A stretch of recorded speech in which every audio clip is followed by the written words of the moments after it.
2100 hours Pakistan Standard Time. Assalamu alaikum. This is Radio Pakistan. The news read by Daman Zaman. The headlines. The Prime Minister will leave for Kuala Lumpur along with a high-level delegation on a two-day visit to Malaysia tomorrow.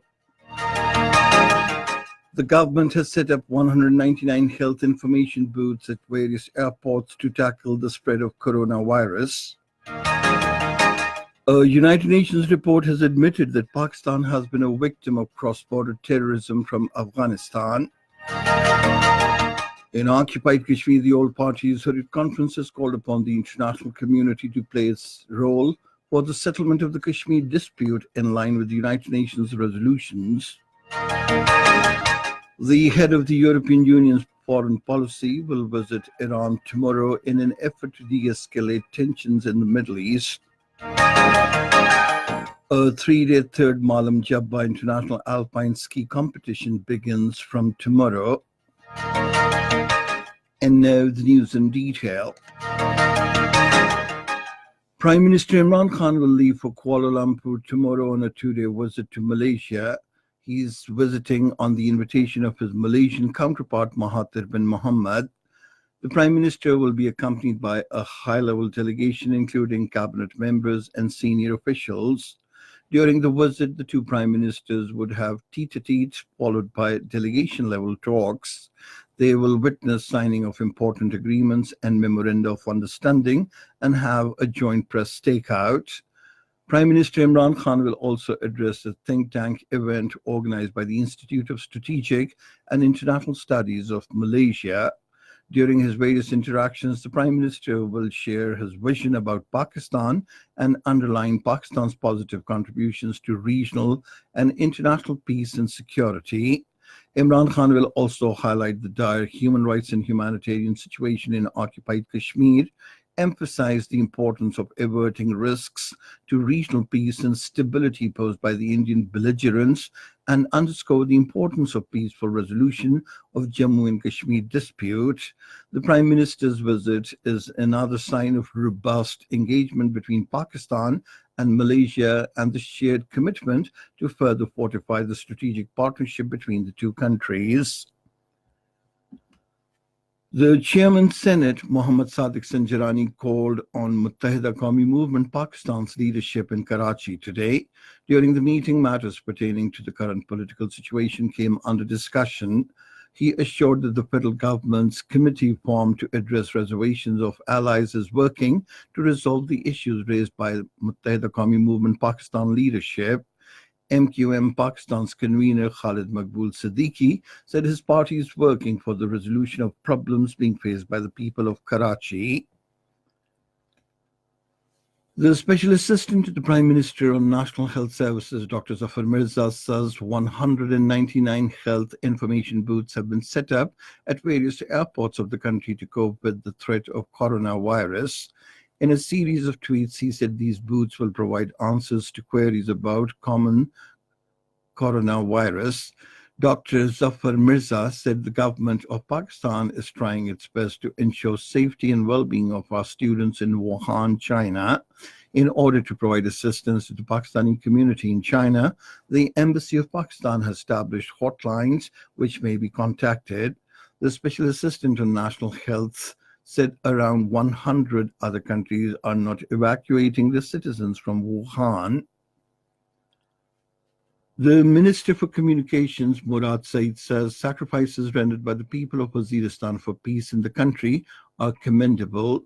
Talking to the traders of Waziristan in Islamabad today, he said the merger of erstwhile FATA in Khyber Pakhtunkhwa will bring positive developments to these areas. The minister said losses of the traders will be compensated and every possible step will be taken to support them. Murad Saeed said Prime Minister Imran Khan is committed to the uplift of the tribal districts, and special allocations in the budget has been made for schools and universities in erstwhile federally administered tribal areas. He said medical treatment up to 720,000 rupees to each family has been allowed for all families of the tribal districts. Speakers at a seminar in Ankara have called for strengthening and enhancement of trade and development as well as human resources between the two countries. They said Turkey has been a strong supporter of Pakistan and brotherly relations between the two countries should manifest enhancing trade and economy. Pakistan's envoy to Turkey, Mohammad Cyrus Sajjad Qazi, speaking on the occasion, said Turkey is one of the important and strongest supporters of inalienable right to self-determination of the Kashmiris. He said high-level political and defense exchanges between the two countries is a symbol of their unique relationship. A senior advisor to Turkey's President Recep Tayyip Erdogan, Yalcin Topçu, said Erdogan raised the issue of Kashmir at the United Nations last September. This is Radio Pakistan. The monitoring team of United Nations Security Council in a report has admitted that Pakistan has been a victim of cross-border terrorism emanating from Afghanistan. The report also expressed concern over the growth of terrorist organizations in Afghanistan and their impact on the region. Pakistan has consistently maintained that certain terrorist elements have been targeting Pakistan from their bases in Afghanistan. The monitoring team specifically mentions that the Tehreek-e-Taliban and Jamaat al-Ahrar regularly attack Pakistani border posts from the bases in Afghanistan. In Occupied Kashmir, the All-Party Hurriyat Conference has called upon the international community to play its role in the settlement of the Kashmir dispute as per the aspirations of the Kashmiri people and in line with the relevant resolutions of the United Nations Security Council. The call has been made in a statement issued after a meeting in Jammu. The participants of the meeting also affirmed the Kashmiris' resolve to continue their liberation movement till it reaches its logical conclusion. Meanwhile, people of the Kashmir Valley continue to face immense hardships due to military lockdown and siege on the 182nd consecutive day today, as the gag on high-speed mobile internet of all cellular companies remains in force in the country. On the other hand, 4 people, including 2 personnel of the Central Reserve Police Force, were injured in a grenade attack in Srinagar today. The head of the European Union's foreign policy, Joseph Borrell, will pay a 2-day visit to Iran from tomorrow in an effort to reduce tensions in the Middle East. He will meet the Iranian President Hassan Rouhani and Foreign Minister Mohammad Javad Zarif. The Palestinian President Mahmoud Abbas says the United States want to abolish former United Nations resolutions and international legitimacy decisions on the Israeli-Palestinian conflict and use the new American plan as the only reference.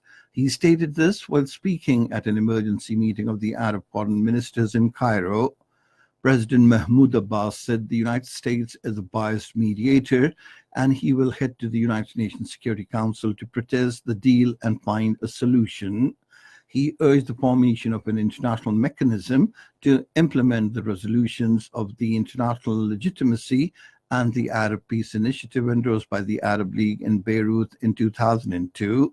He warned that Palestine will cut all relations with the United States and Israel over the recent so-called American peace plan.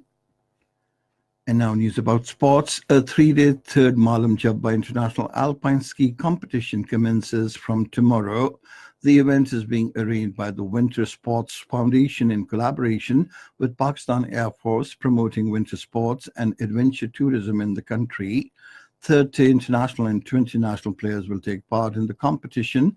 Players from the United Kingdom, Canada, Tajikistan, Iran, Afghanistan, Ukraine, Jordan will participate in the mega event.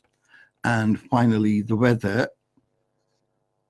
Mainly cold and dry weather is expected in most parts of the country, while very cold conditions in North Balochistan, Upper Khyber Pakhtunkhwa, Gilgit-Baltistan and Kashmir during the next 12 hours.